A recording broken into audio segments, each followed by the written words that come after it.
Tonight's guest, we invite you to call in and join the conversation at 1-855-237-2346. That's 1-855-AF-RADIO. Now, here's Elisa. It is Sunday, August 25th, 2024, and we are live on Ancient Faith Radio. Welcome to Everyday Orthodox. I'm Elisa Bielatich-Davis, and we get together here on Sunday nights to meet everyday Orthodox Christians. And, when I travel around, I go to different coffee hours, and sometimes I just sit down next to someone and ask them, who are you? What do you do? Tell me about yourself. And sometimes people have fascinating stories, even in my own church where I feel like I know everybody. You sit down next to someone and say, well, where did you grow up? And all of a sudden you find out that they had this other crazy life before they came to your town. So I love getting to know people.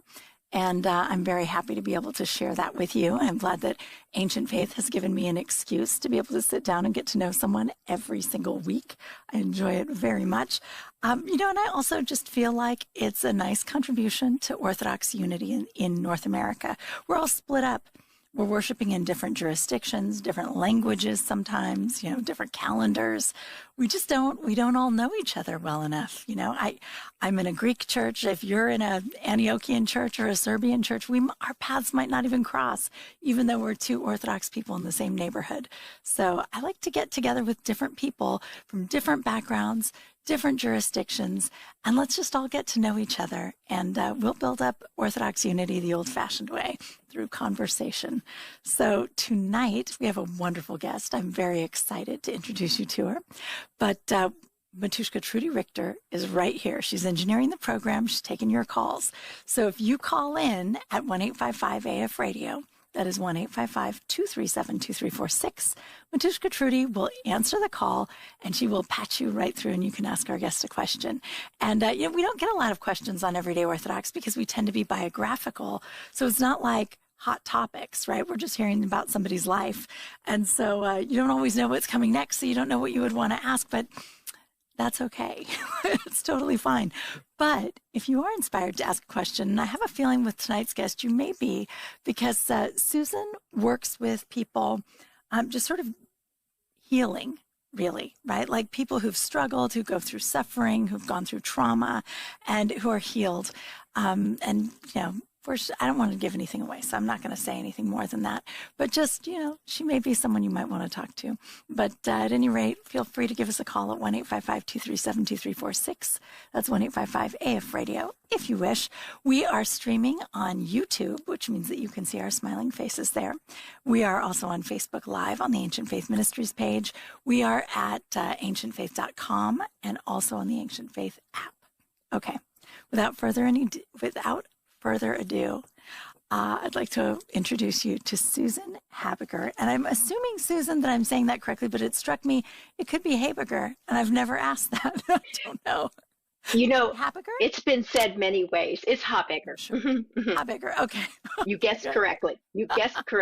Well, I think for years I've been saying Habegger, so Yes, you have lucky been. that I've been on the right page. All right.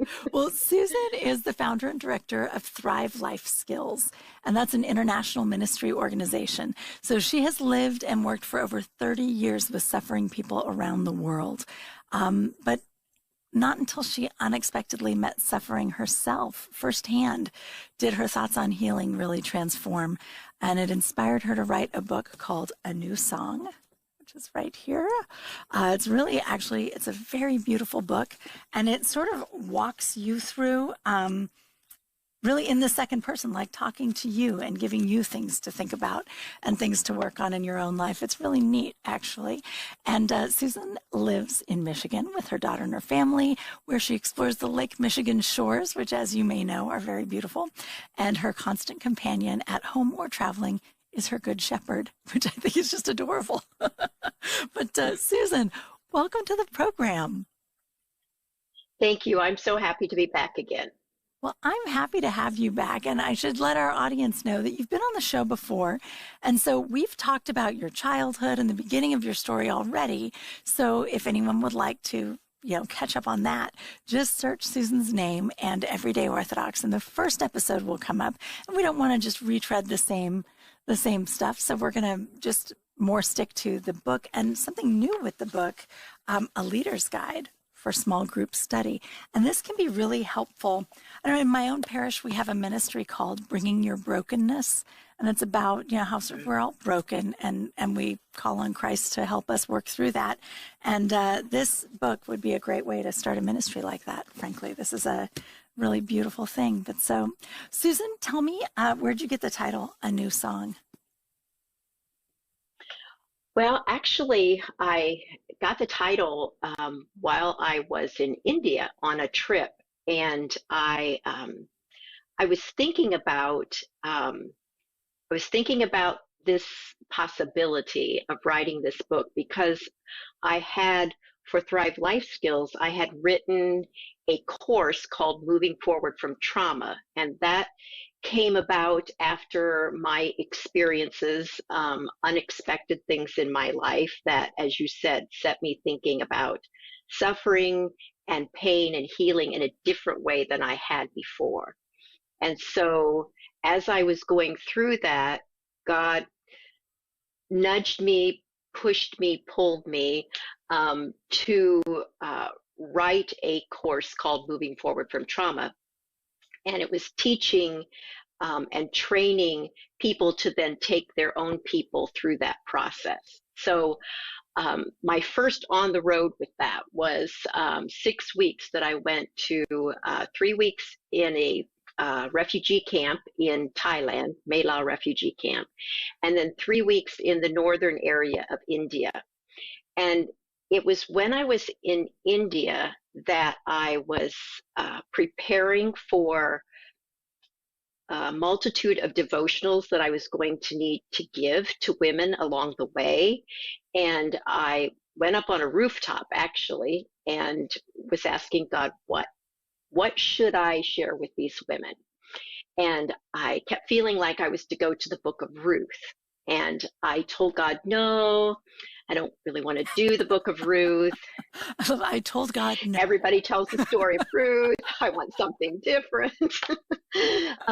So he and I went back and forth for a bit until finally I'm like, okay, I'm just going to do it. So I read the book of Ruth. And by the time I got to the end, I was in tears because I realized that Ruth, as glorious as her story is, Ruth was not the one God wanted me to focus on. It was Naomi.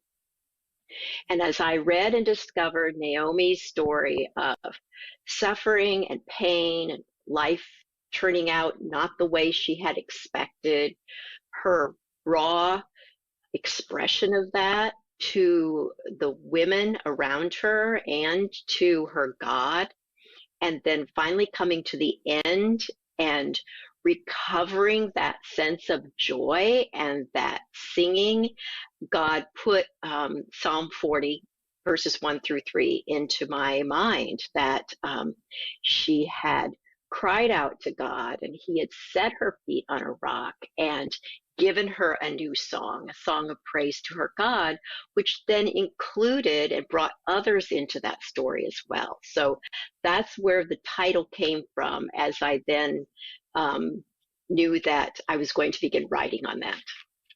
Oh, that's beautiful. I love that. And I think it is interesting, right? Because the book is named after Ruth, and Ruth is, I'm not your book, obviously, the book of Ruth, but the book is named after Ruth. And we think of Ruth, and she, of course, she suffered too, but not as much, though, as Naomi. And Naomi really is, I think, in many ways, the more compelling character there, because she's lost her homeland, she's lost her husband, now she's lost her children. She's like, just abandon me. There's nothing left. But then in the end, she does get this regeneration. She gets this new life. So thank God for that. But so you already mentioned a little bit about I think India and Thailand and different countries. And I want to say, in the beginning of your book, you have some really wonderful quotes from people who have experienced this, who've gone through the program, and who have really just some wonderful comments. And I was noticing that it's an international crowd. You've got people from Bangalore, India. You've got people from Ukraine. You've got people from all over the place. And as you mentioned, the refugee camp in Thailand. I guess my first question is, how does it get to be this international ministry that you were doing with Thrive Life Skills? can you give us some background on how does Thrive Life Skills begin, and where does that take you? Because I feel like that background is pretty important for understanding how, not just how you wrote a new song, but how you brought it into the world. Like, I mean, you've released it internationally and it's helped people all over the world. How does that story get started? Well, I started Thrive Life Skills in 2010, and that came out of many years of living overseas and then working with another organization in 10 different countries in Africa, and really seeing the suffering from their perspective, and that was on my heart. I would just hear the questions of, we've suffered, how do we recover? We've never talked about our suffering, how do we begin? And so the origination of Thrive Life Skills was for a very practical purpose, to help people tell their stories, but also to provide some practical tools and helps. So Thrive actually has 20 different courses ranging from health and well-being and sewing skills and scripture studies and entrepreneurship. And so that's where Thrive began. And we focused in that direction and coming alongside people. And then after God allowed particular events into my life, that's when the focus began to narrow a bit into really this process and journey of healing from suffering. And the connect was quick because I had seen that suffering. I had experienced it with those people. But now, in some small way, I was part of them. I was not the woman coming from the U.S. with all the answers. I was a part of this with them, and that's where God really changed my thought processes on the process of healing, and so this course, Moving Forward from Trauma, really opened up. The doors were already open overseas, but now this took Thrive to a place that many other people weren't going. And it's to open this conversation about suffering and pain. In many countries of the world, that conversation is not open. It's not invited.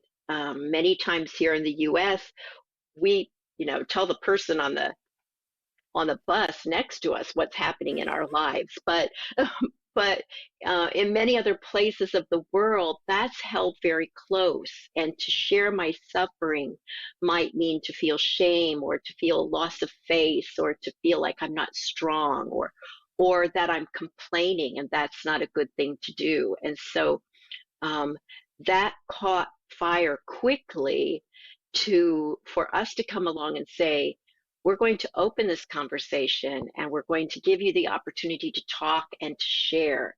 And the time was just right for that. And so people in these countries grabbed hold and said, yes, we want to. And it's not just women. I have had classes of 25 or 30 men only. And I wonder, what is this going to be like? Clergy in northern Uganda, priests and deacons.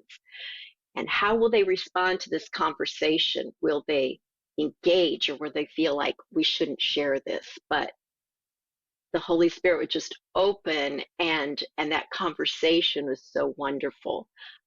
So I think it's the right moment and the right connection for that to take hold and be given the privilege of having that precious conversation. Well, and some of the places you're talking about, right? I mean, the level of trauma is so high. Is it really the same healing conversation for, like, a struggling widow here in the U.S. versus like clergy in Uganda, right? Like, there were some insane massacres in Uganda. There are towns that have only recently they're being cut back from the jungle and reestablished because everyone in the town was slaughtered, and it just went back Yeah. to nature. And yeah, I mean, I happen to know someone in Uganda who's a catechist, and he and I would talk, and just the level of trauma that the people he's working with, it's so high. Is it the same conversation in the end? Is healing similar? You're asking a question that I asked God. I was like, what do I have? What do we have to share that will touch that kind of connection? And as you talked about in northern Uganda, many of the men in that class were small boys running for their lives. They watched their families slaughtered. They lost their brothers and their parents. And so they are still carrying those things with them. And so it is, as you said, intense trauma that has been sitting there for many years.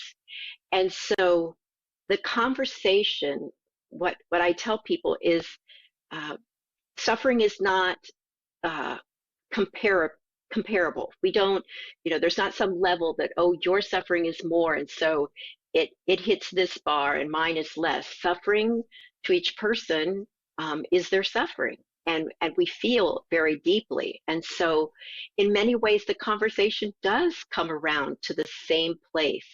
And we talk about the events in our lives and how we view them and how we take them out from under the bed and open the box rather than trying to hide the wound. We open it so that we can cleanse it. We talk about the loss that comes from whatever event it was. Or it might not be an event. It might be something that has just grown in us as we've watched other things happen. So the conversation comes back to the same process of discovering loss and how we deal with that loss, how we come to resolution with the way life is now, rather than trying to put life back together the way it was, because we spend a lot of energy trying to do that. And so we have the same conversations in different ways, but it's very open and honest and welcoming. So you mentioned earlier that you were already dealing with these questions before you really entered into suffering yourself, but that once you entered into it, something was transformed. You saw it differently. What was the difference? Like, what was it when you were outside of suffering and you were trying to help? What is it that you were thinking that now you realize was a little bit off? I guess to say it in a short way was previously, I had an answer. I had a plan. I had a thought as to how this should work, and we pull ourselves up and we do what we need to do, and we move past this and beyond it. That there's always a way, there's always an answer. And then there was a time in my life when I was literally sitting on the floor and I had no answers. I didn't know what would come next, and I didn't even know how to evaluate what that should be, what that should look like. Felt like I had lost myself. What is left of Susan? And that was when God began to just take me through this honestly and openly and in a raw form, to express what is happening to us without a plan, without an end point. I say this in the book, that we start this journey and we're not drawing a line at the end when we begin. That we are not looking to be healed. We are in the healing process, because I've discovered that for us, I believe that we will be healed when we are with Jesus, when we're in paradise. From now until then, we are healing in some way as we go down the journey. And so I think grace for others and mercy for others and for myself, for the willingness to to open and talk about those things without having a quick answer to make it feel okay for that person or for myself as I'm trying to help them. Yeah. Well, and that's a big, I think it's very hard for us to recognize that. But when we encounter someone who's struggling, we want it to be better so that we're more comfortable and so that we feel okay and so that we can sleep at night. And we think, oh, we want to heal it for you. But there's also like this part of us that is just really uncomfortable with sitting with someone who is Yes. really struggling and in the midst of it and not seeing light and not feeling better and not doing Right. okay. But it's, yeah, Right. that's really more about us. It's interesting. I know what you mean, I think, because I lost a son 20 years ago. And before that, like I had a brother who had struggled with mental illness, and I was always like, kind of understood it, but I didn't understand it. And I remember once saying to my priest, well, what percentage angry can I be about his actions? Like if they're really due to like these issues that he has, maybe it's like 80% that and 20% he's a jerk that I can be mad at. And Father's looking at me and he's like, you don't get to be mad. Like you don't get to do that at all. But when you really enter into something really difficult and a real struggle and real suffering, you do sort of gain an appreciation for what it means not to be able to control where your mind goes and not to be able to sort of pick yourself up, that it is definitely, sometimes there's not an answer and that's okay. And sometimes that's what healing is coming to live with the not answered thing. And it's, yeah. Yeah. How lovely. So I want to say, you mentioned, in different cultures, people have different, and I think in the US, we do talk a lot about our pain, but also we have plenty of pockets and plenty of people where it's like, if you're talking about your struggles, that means you're feeling sorry for yourself and you're not moving forward or I don't know, my son passed away from SIDS and I met people who had known, like when they were children, maybe their sibling died of SIDS and the parents were like, don't ever talk about it with the kids. Don't take them to the funeral. Don't discuss it. We're going to pretend it didn't happen so that we can avoid the trauma. And of course, it does not avoid trauma. But I really loved one of the first quotes that you have in the Leader's Guide is from someone from Bangalore, India. And she says, I had been told again and again to forget about my past. But my past was having a lot of impact on my present. So I just didn't understand how I could pretend that I wasn't going through what I was. Right? This idea that we have to forget it, or as you said, somehow get past it, get beyond it. Is it that we just have to like sit in it? What is it that we have to do? If it's not getting beyond it, why are people wrong when they think that it's just, you're just focusing on your misery and becoming more miserable? And, what is it that needs to be done? Right. I think there's this middle ground. Okay, so if we let's say this, we have to become comfortable and familiar with suffering.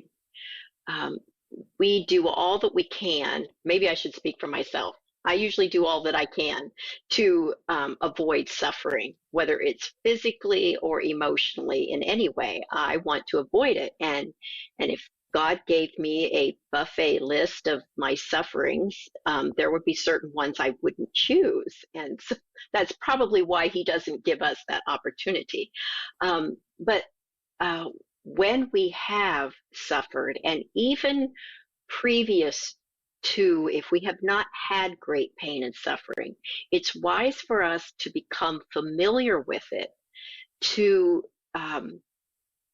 see how it impacts us, because it is when we become familiar with it that then we can gauge it in our own lives. When something is happening, we can begin to discern, oh, I think that is because of a way that I am dealing with my pain.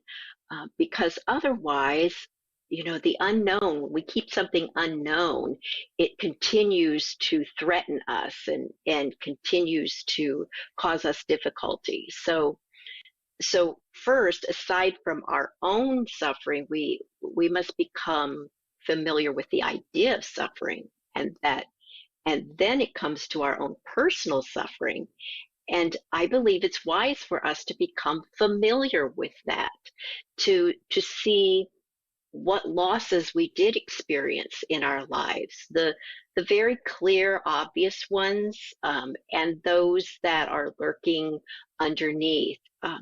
It's wise for us to see how it's impacting our thinking and our reasoning, because it's only then that we're going to be able to catch that and begin to take back some of the control that the suffering took from us. Because that's what happens, isn't it? In the immediacy of it all, we are suddenly at the mercy of our pain, for at least for a time. Maybe you experienced that as well. Our bodies, our minds just react in that way, and so as we move forward, as we take this journey, we're not trying to take the suffering and set it aside. We're actually wanting to come to a place where we embrace it so that we can then, on our own terms, look at it for a time, set it aside, look at it for a time, set it aside, and begin to take back some of the control that it took from us. Not control over our lives, but control over how it's impacting us. And so it is a bit of, like you said, sitting in it to get to know it, so that then we can come into the picture and have some kind of influence on how it's impacting our lives.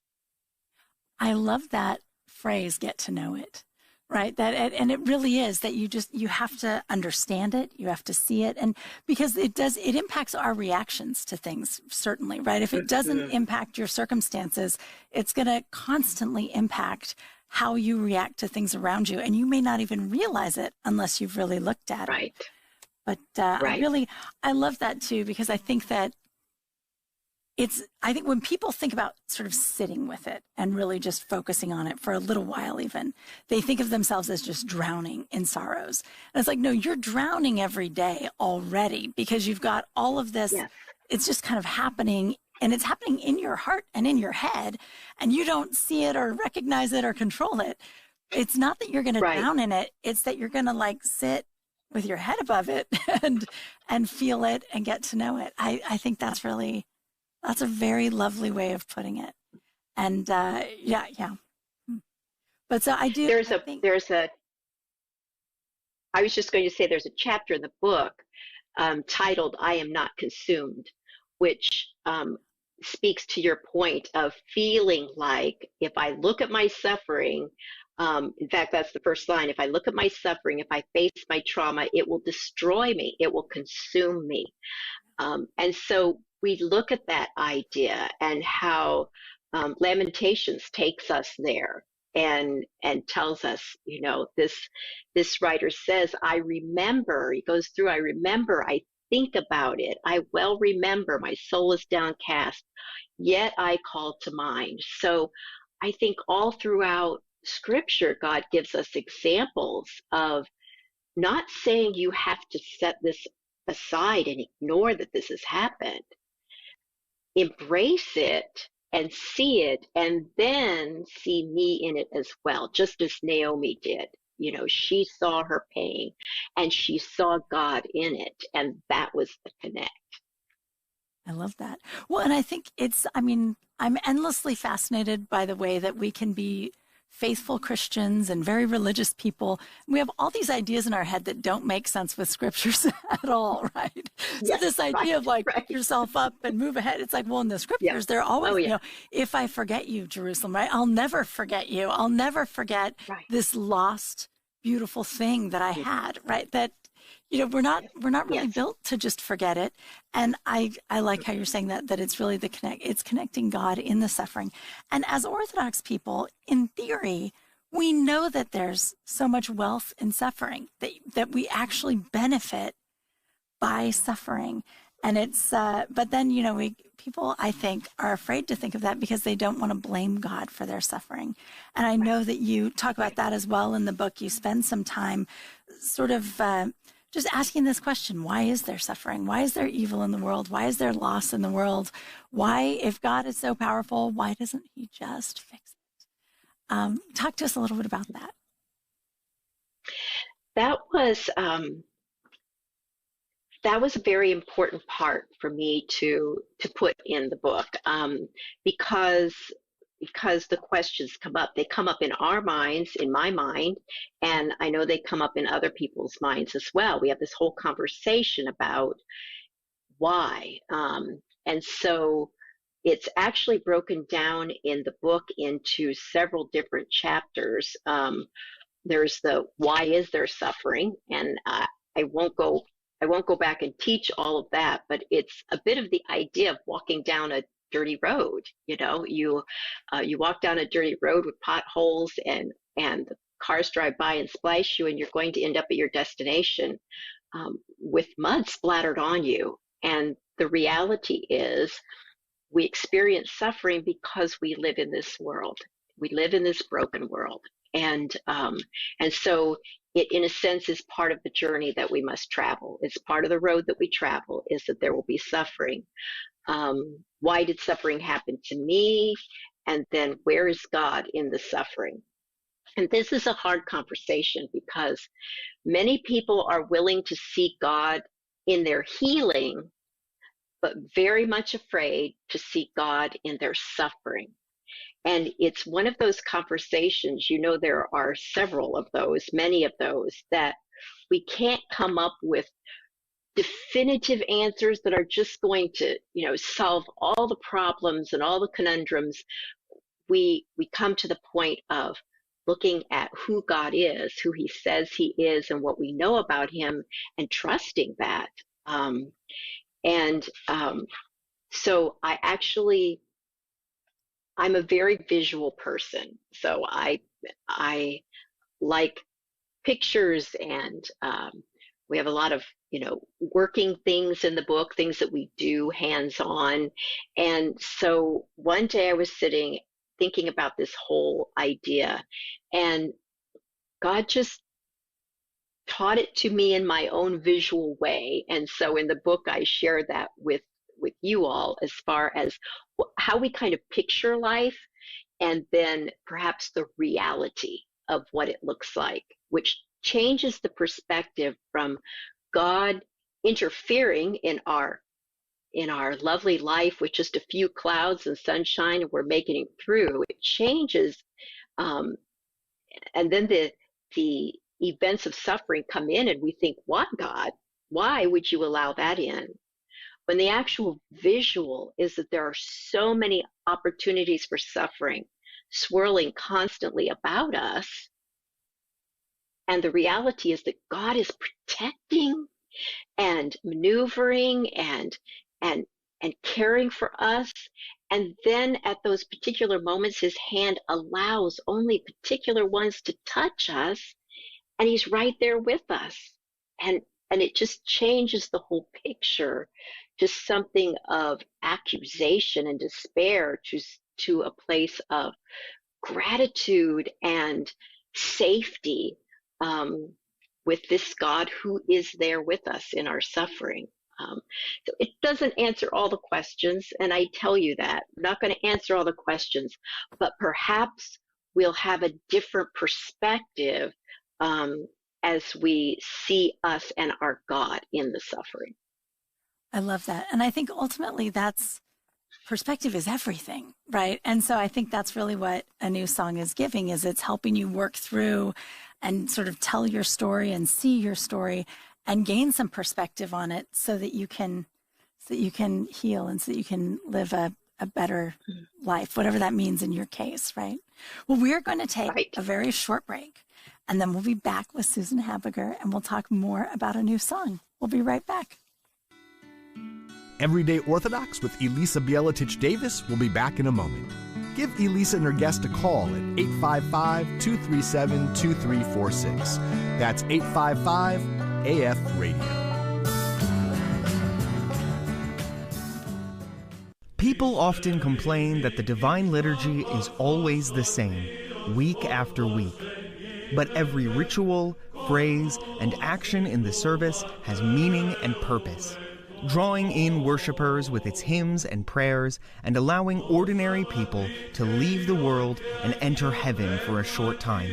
In the new book, Blessed is the Kingdom, Father Stavros Akrotyrianakis, a longtime parish priest, offers reflections on the text of the Divine Liturgy of St. John Chrysostom to help readers learn to pray the liturgy and to understand and appreciate the mystery that unfolds each time it is celebrated. Available now at store.ancientfaith.com. Again, that is store.ancientfaith.com. We're back with Everyday Orthodox with Elisa Bielatich Davis. Do you have a question for Elisa and today's guest? Call in now at 855-237-2346. That's 855-AF-RADIO. Here again is Elisa. And welcome back to Everyday Orthodox. We're here tonight with Susan Habegger. Susan is the founder of Thrive Life Skills and the author of a new song, Our Journey Toward Healing. And if while you're listening, you're thinking, what is this book? I have to pick this up. You can find it on Amazon, right, Susan? It's on Amazon. Yes, on Amazon, on Goodreads, Barnes & Noble, actually anywhere where you can order books. It's all over the place. Excellent. Excellent. And so there's not just the book. Like the book itself is excellent and it's really good. And there's actually a quote from me on the back because I love this book. And in it, I say I say like the book is like a friend, right? This is like a companion because, sometimes we're lucky enough to have a really wise friend or a counselor or someone who's been through it and has all the time in the world to sit and work with us. But almost never is that the case, very rarely. Sometimes you have a wise friend, but they don't have the time to just do this with you every day. And so this book I love because, you just read it a little bit at a time. You read one every day and you just kind of work your way through. But there's also not just the book, but there's a leader's guide for small group study. So that's for, if you want to have a small group discussing the book, the leader can use this and it's going to give you advice on how to guide that conversation and what's appropriate to say when you hit this chapter or that chapter. I think I love this book. I think it's really beautiful and it's really helpful. And I've recommended it to a few friends.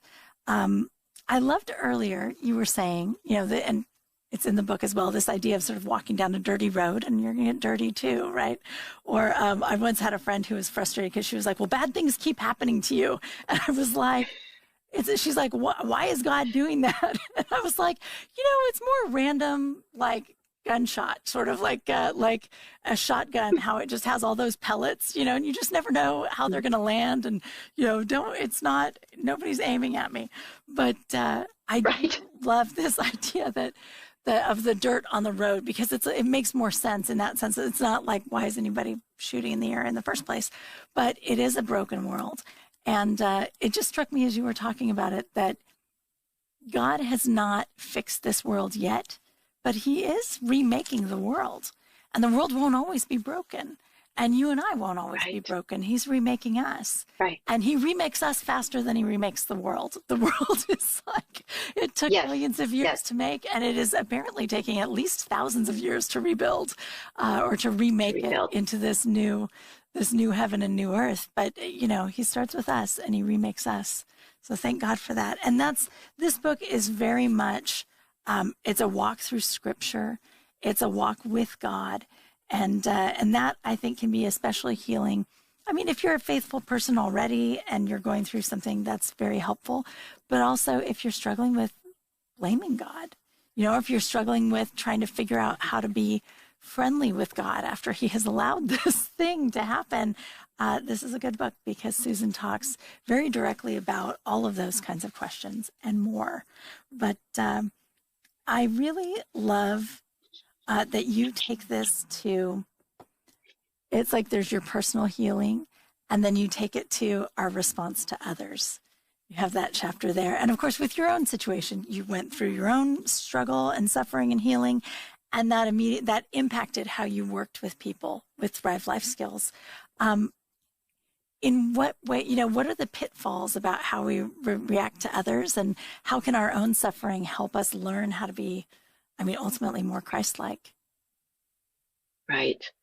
I actually thought I was done with the book, and kind of said, that's it, I'm done, until God said, I don't think so. I think there's more that we need to deal with. And it was exactly this. It was the response to others, those who are sometimes in our suffering with us, because just like you were talking about responding to your brother about his suffering, we all respond differently to the suffering that we have experienced or others. In fact, two of us could experience the exact same event at the exact same time. And the way that plays out in our lives, the seeds that are planted and how that grows out of us, can be totally different. Whether it's in our actions, our responses, or the timeline of healing, it's so different. And so often we are saying to someone, if not directly in our minds, why are you not, or why are you not feeling the same way I am? Why are you not as angry as I am? Why are you feeling joy? Why this? Why that? And so one of the aspects that we talk about is giving everyone the freedom to follow this journey at their own space and pace in their own way. And that is a gift that we give to people, and it's actually a gift that we give to ourselves as well, rather than taking on that responsibility. And so it happens with those people that maybe have shared in the experience with us, but it also does in the people that we come across who have suffered similar things to ours. And so a tendency can be, oh yes, I experienced that too.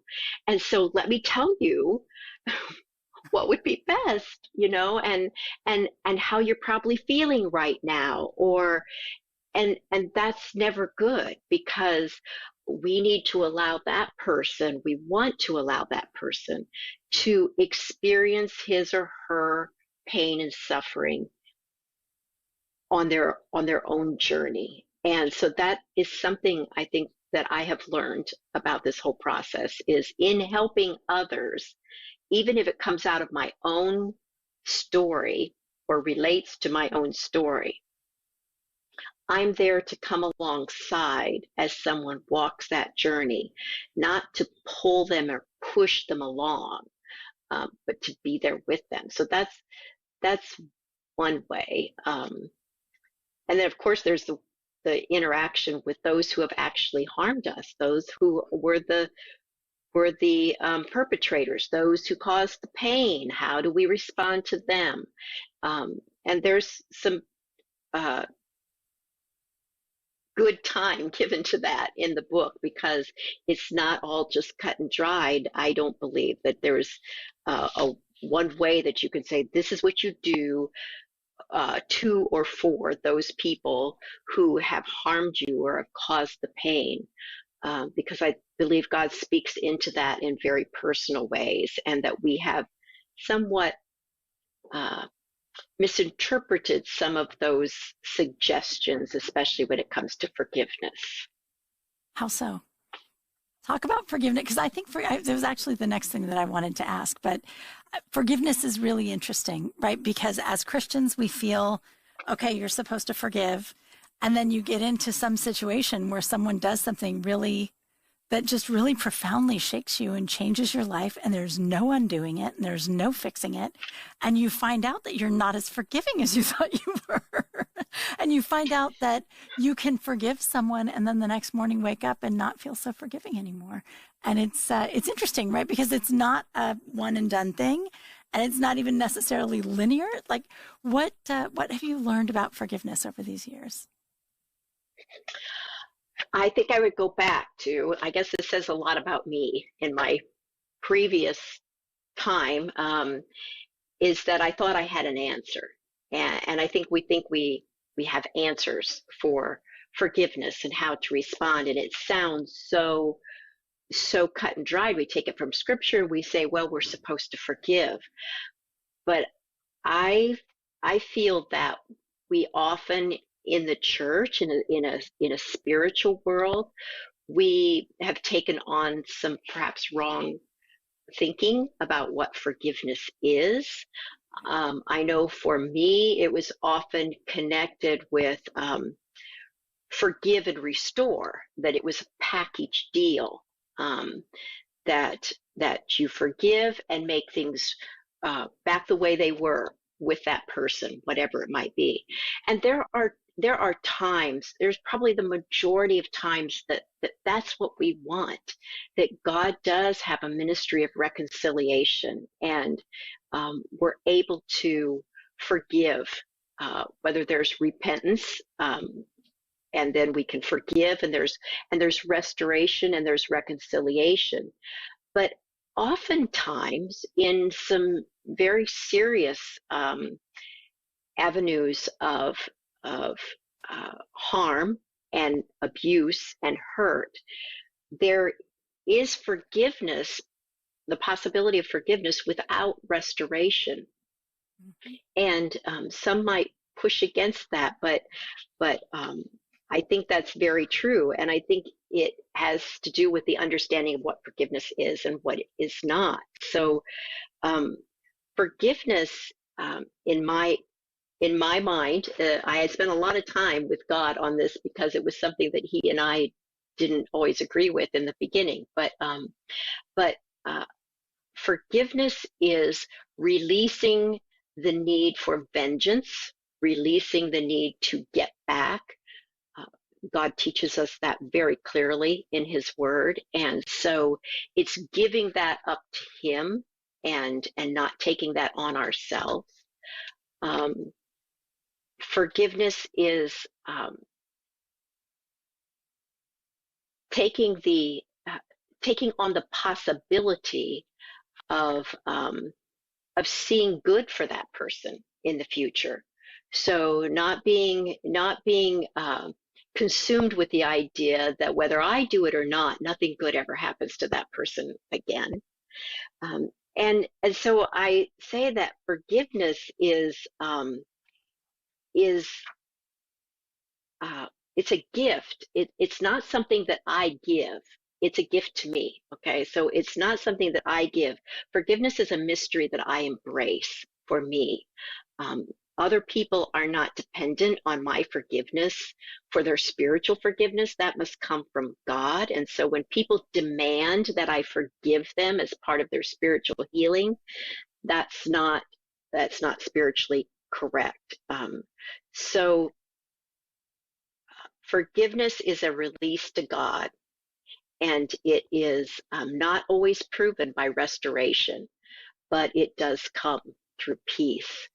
And I guess because of that, Elisa, I feel that there are so many people who feel like they can't forgive.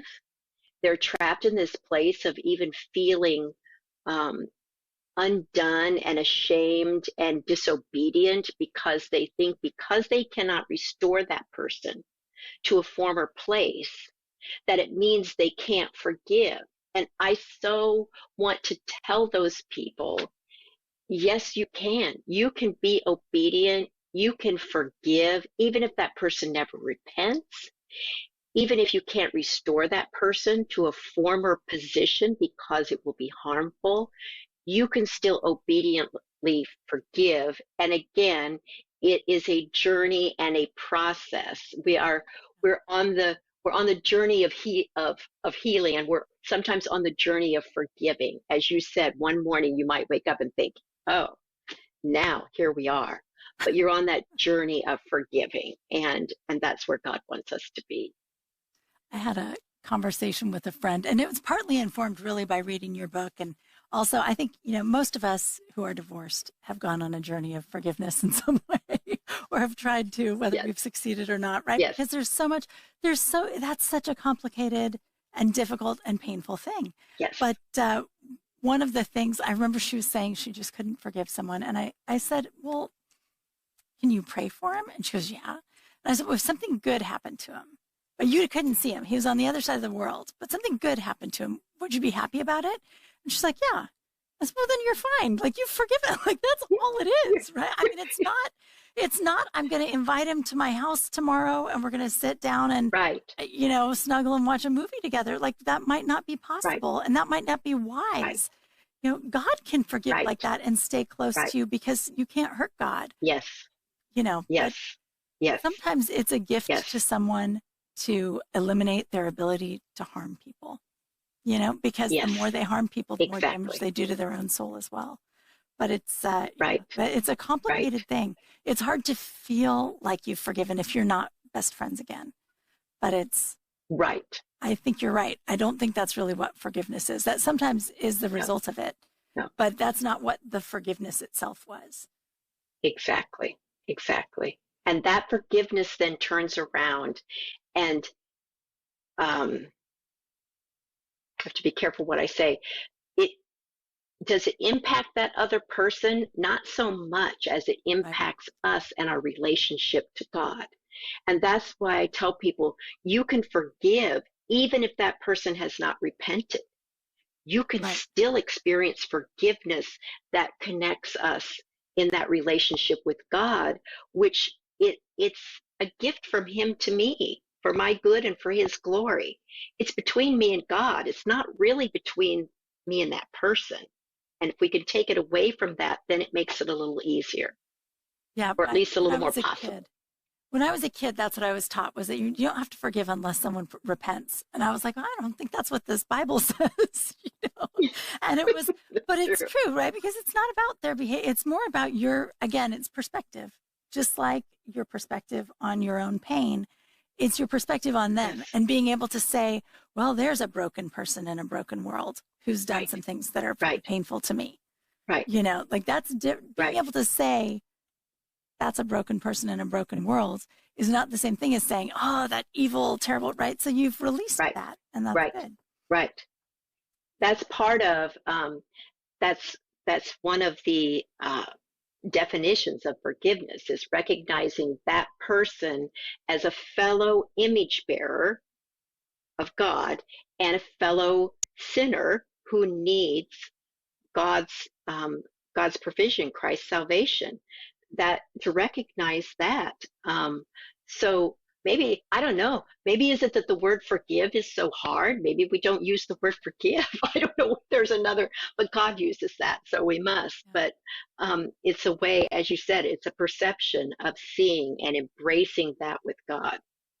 Well, I think it's just what we've added to that word over the years. We have all of this baggage with it, and people try to weaponize it, right? Like it becomes, an abused woman is being told to forgive her husband and stay with him or something like that. And it becomes this, if you're a good Christian, you're going to be my victim forever. And that's weaponizing, and that's not okay. Absolutely. That's not what God's calling us. Absolutely. But so as you said, forgiveness doesn't always look like what we think it's going to look like. Neither does healing, right? Like what have you found because you're working with people in all different places with different kinds of, and what's funny is even in different places and different cultures, a lot of times it's the same sort of trauma and it's the same, might even be the exact same thing, right? Like abusive parents and stuff like that. But sometimes it's Uganda and it's this unthinkable stuff. What does healing look like? Like what generalizations can you say about healing? Right. I'm going to use Uganda as you just talked because I've done this there several times. And one of the men said to me after the first time, he said, no one else has ever come and helped us. And I said, well, now I know that's not true because, it was a hot spot in northern Uganda for everyone to go and help after Lord's Resistance Army and all that had taken place. I said, I know that's not true. Other people have come. So let's talk about this a little bit. Yeah. So what I discovered was many of the people who had gone had basically said, this is this is what your people have experienced. This is who you are. You need to just accept this and now make a life that is better than what you had before. So I think that takes us to this idea of healing, is to see the suffering, to accept it as part of my story, but not as my identity. And so that's what we began to really be able to talk about. And as they were able to share and go through using the tools that we discuss and that we learn, to be able to see it as part of the story and to be able to step out of that and say, yep, there it is. I remember it. This is how this. That's not my identity anymore. The first thing I'm going to say is not, I'm a man from northern Uganda who was chased by the Lord's Resistance Army. There are other things in my life as well. And it's the same for an abused woman, or a man who has lost his job and not been able to provide for his family, or children who have been abused. The idea of, yes, this is part of my story, but the process of healing begins to show when we can begin to see good things that are happening in our lives, not as one will never outweigh the other. We can't put enough good on here to outweigh the pain, but we can include it, because trauma will tell us we can't include it. We must focus on this, but to be able to include it, and as time goes on, be able to see good in the past and the present, and hope on good in the future. So I think that's what healing begins to look like when the trauma loses its solid grip and the pain and the suffering is no longer the first thing we think about as the identity of ourselves. I love that. And boy, you can just see how that temptation would be coming into Uganda, saying, okay, this is your situation, right? And just like that from the start, right? How about instead they define their situation, right? But you can see how tempting that would be. And like, let's build a new society where that can't happen again, or let's, oh gosh, So thank God that you were able to be granted this from God in your own life, and that you are a person who is going to translate that into service to others. And we all have kind of our thing that we do, and we just have our different gifts and our abilities. And I think it's wonderful that this is yours, that this is your gift, because it's needed and it's a good thing. But we only have like 2 minutes, but I just have to ask, when you were going through your struggles, was there a part of you going, this is going to help my ministry? Like, was there a part of you that saw that at the time, or was that a surprise? No, it was a surprise. I remember sitting on the couch at a friend's house where I had run to, and I was sitting there pretty much in the dark. There were shutters in the room, and I was sitting there and I was singing hymns, and I was just trying to survive. And I kept seeing something over on the floor, and it bothered me. And finally I got down, and I actually had to crawl under the piano that was sitting there and see what it was. I thought it was a piece of paper or something, and it was this little sliver of light that was coming through one of the shutters. And I just felt God say to me, Susan, this is all you can see right now. This is all that I can give to you right now. But later there will be more. The brightness will come. But for that moment, that's all I could see. And I didn't think that at all, Elisa. I was purely in survival mode. And I think that's why when God asked me to begin putting it down on paper, I was like, no, I don't want to look at it that closely. I don't want to spew onto the page in that way. But he knew something different. And August is a difficult month for me. And just a couple days ago, I was thinking about some details in my life of, if this wouldn't have happened, if I would have done this differently, you know, and kind of saying to God, you didn't stop me from this. You didn't do this. And then I felt him saying to me, well, Susan, then you wouldn't be doing what you're doing. And isn't that an odd place? Perhaps you felt that way too. Is that in some ways say I embrace my suffering? I feel scared to say that, and because I would never sign up for it, and yet I would not trade what he is allowing me to do at this point. And so it's a mystery. He gives so many gifts in suffering, and so you would never want to lose those gifts. But I think, too, that there's a real beauty in, people will say about different kinds of suffering, there's a club no one wants to join. And it's true. It brings you into fellowship with other people who have suffered in a new way now, and you don't want it. But once you're in it, it's like, this is a good thing. This is a good thing. But, well, thank God. Well, Susan, thank you so much for coming on the program. This was wonderful. Thank you. It was delightful to be here. Well, guys, you can look up Susan, look up Thrive Life Skills, and watch for her book, A New Song, wherever you buy books. And again, there's a leader's guide, too, if you want to do it with a group at church or somewhere. And thank you guys for joining us. I appreciate it. We'll see you next week on Everyday Orthodox. Good night.